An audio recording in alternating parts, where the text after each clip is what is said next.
You are listening to the Your Empty Nest Coach podcast with Coach Christine, episode number 105. And my child's school went online again.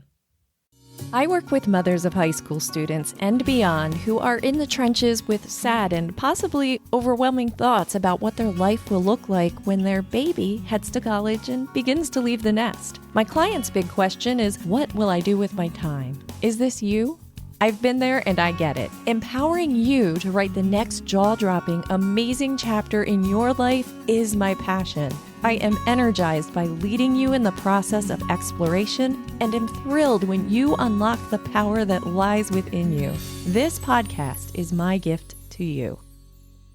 Hello, my empty nest friend and CEO of your life. I have had two different topics that I had planned to do today.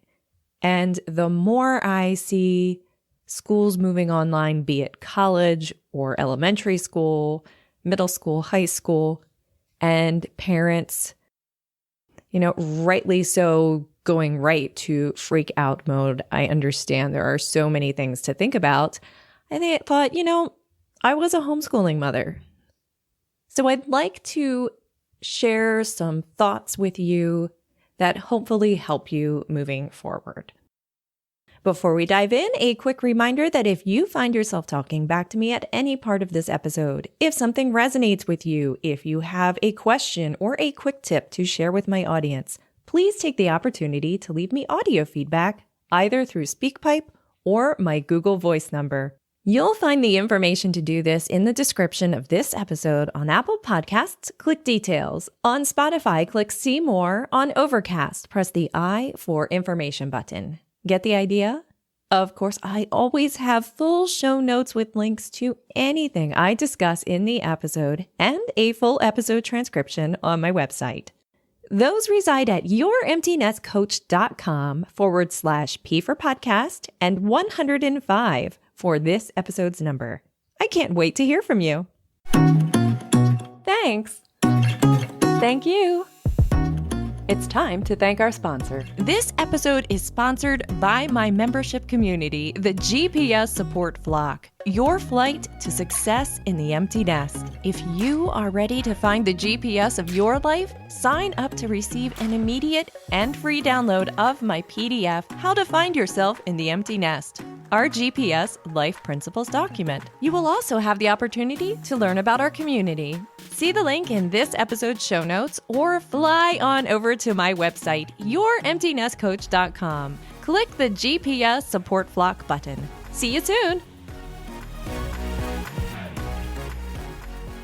An extra thank you to Bra Cuzzo, who graciously took the time to provide my podcast with a 5-star review on Apple Podcasts.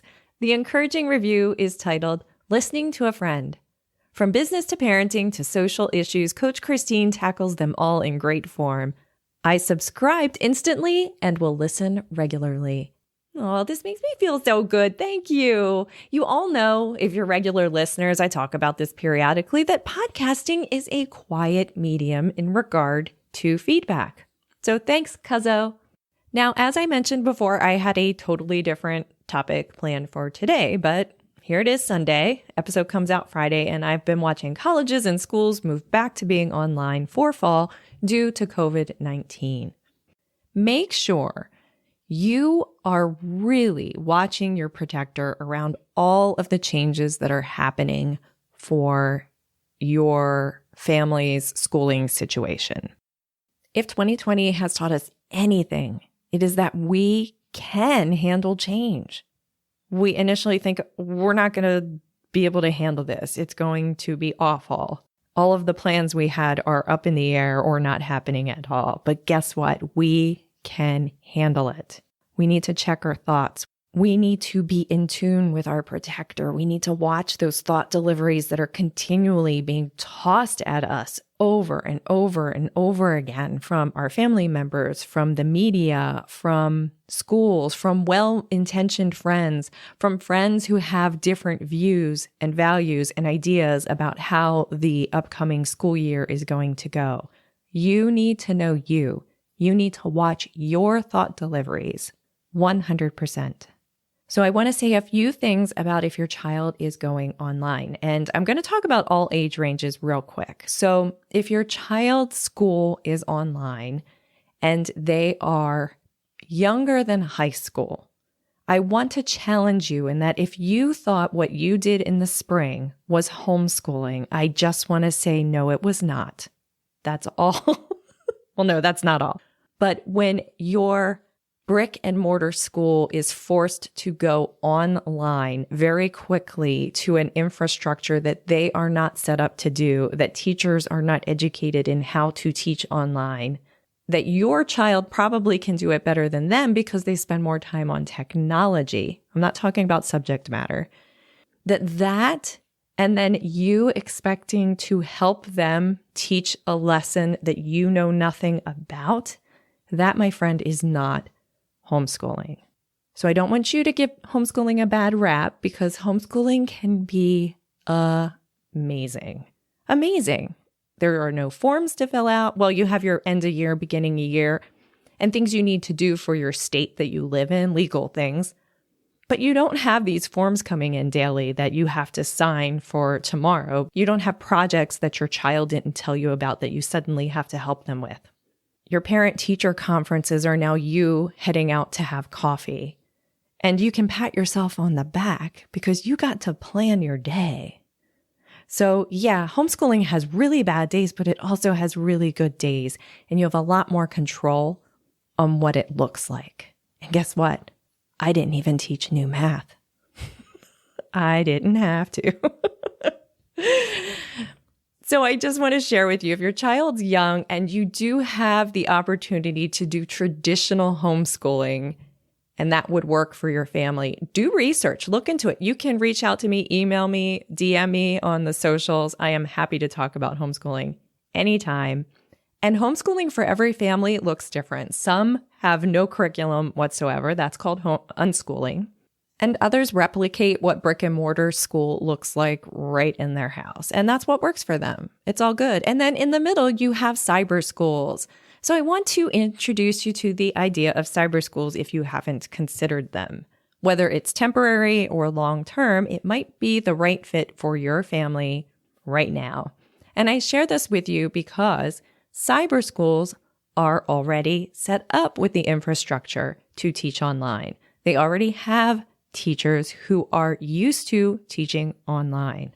They have support system, maybe not enough this year because I'm willing to bet that most cyber schools are completely inundated with enrollment requests, but they normally have plenty of people that will help you and they know what to look for when your child isn't doing well. They have check-in sessions. They can handle the IEPs online. So definitely check this out. I'm not saying it's the way to go. Just check it out. Now, if your child is technically an adult, 18 or over, yes, I like to use child no matter the age because I'm still my mother's child and I'm almost 50. But back to college. So your child's school moves online. Take deep breaths. Try to hold your thoughts until you're alone. Say them out loud, say them to a friend, write them down. Encourage your child to do the same thing. There are a lot of variables here too. Who's paying for college? Is it you? Is it them? Do they have merit scholarships where if they don't go back, if they take a gap year, they're going to lose it? So ultimately, it doesn't make any financial sense for them not to attend, even if it is only online. Here's the thing. I don't have the answer for you. What my child's doing and what your child's doing does not have to be the same. Doesn't have to look remotely the same. We have totally different circumstances. The reason my daughter is at the school she is completely for her to have peers that she has not had in her life. It is the best decision we have ever made. And for her to stay home online at a time when she could be on campus. Yes, there are risks involved. We are well aware of them, but she has decided it's worth the risk. She might change her mind in a week, and that's okay. But ultimately, the things that we can control, the things that make the biggest difference in our lives are knowing who we are as humans, in encouraging our children to know who they are as humans, and to be able to make a decision knowing all the facts that you know in the moment, to feel peaceful with that, and to be able to look ahead in a few years, think about yourself, and then try looking back and going, do I think I'm happy with that decision? Do I wish I had taken the risk? Do I wish I had stayed home instead of taking the risk? Who am I? This is really valuable work, and it shouldn't be something that is decided based on what you read online, based on what 80% of the people are doing. Yes, it should be decided on facts that impact health, your immune system, and safety. And from there, the actual decision should be yours. It should be your child's, your family's, and move forward. Don't worry about what everyone else is doing. There is a lot of worrying what everyone else is doing. And guess what? No, everyone is not going to wear their mask at a college campus. We all know this, but you can go to Walmart and people aren't all wearing masks. So let's be real. This is how life works. You figure out what risk you're willing to take, and you take it or you don't take it. And that's the decision you make. And then you have a lot of thought work to do around that decision. Like a lot of thought work. And just when you think you're done with that thought work, there's going to be more. Yep, it's a big roller coaster. And that is for my flock member, Michelle. So my friend, I really could talk about homeschooling versus not homeschooling. And I really didn't talk about it a lot in here because I just know it'll be 4 hours long. And if you want to know something, if you want to know thoughts, if you want to know what my experience is, just ask a question. And I am more than happy to answer it in an upcoming episode. I think that's the best way to go rather than me talk for 40 minutes about something that might not be of interest to you. But know this. You know what's best. You need to trust yourself.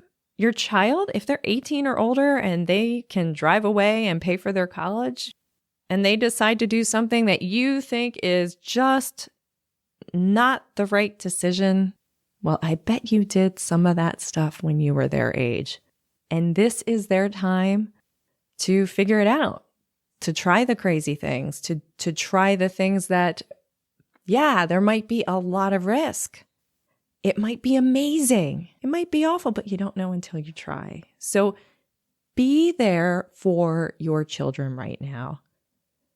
All the thoughts and anxiety that you have about our current situation, they feel that and they have their own. So I encourage you to get to know them no matter their age. What's going on in their mind? You know, if they're 5, hey, how you doing today? Do you have any big thoughts that you want to talk about? If they're 18, be like, hey, I know you probably don't want to talk to me right now, but like if there's anything that you just want to throw out there and we can discuss, let's do it. There is no better way to get to know your kids, but hold the space for them. Listen to them. And if your gut reaction is to be like, oh, I don't like this, and you can feel it, just stop. Take deep breaths. Be curious about why you're thinking that. And, be curious to them. Like, why do you think that's going to happen? Why do you think that wouldn't happen to you? Enjoy this. And if you get more time with your kids right now, enjoy it, because the empty nest is going to show up eventually. And while you may have a honeymoon period where you are very excited that your children are back in school or moved out of the house, there comes a time where you realize you miss them. So take deep breaths. Enjoy the time with them now and bond so that when they do leave, they find themselves wanting to call mom. Maybe not every day. All right, I'm just going to stop there. Let me know what you think. I'll be back next week. Remember, my friend, you are amazing. See ya. And how dare insects make noises? Ah. I love to call them all children because you know what? I'm still my daughter. Yeah, that's a blooper. Yes, I like to use child no matter the age. Still listening? I had a moment this morning when I was sitting outside with my morning coffee where I almost missed seeing this beautiful spider web. A true work of art. Huge. I posted about it on Instagram if you want to see it. So many things are up in the air in 2020, as we are discussing in this episode. It is difficult to make almost any plans at all. And I was reminded about an episode I did early on about how changing your mind is okay. It had to do with spider webs. And sometimes we're forced to change our course due to extenuating circumstances. It doesn't mean we're on the wrong course. We might need a new route, like our map software needs updating. And that might be a whole nother episode in the making.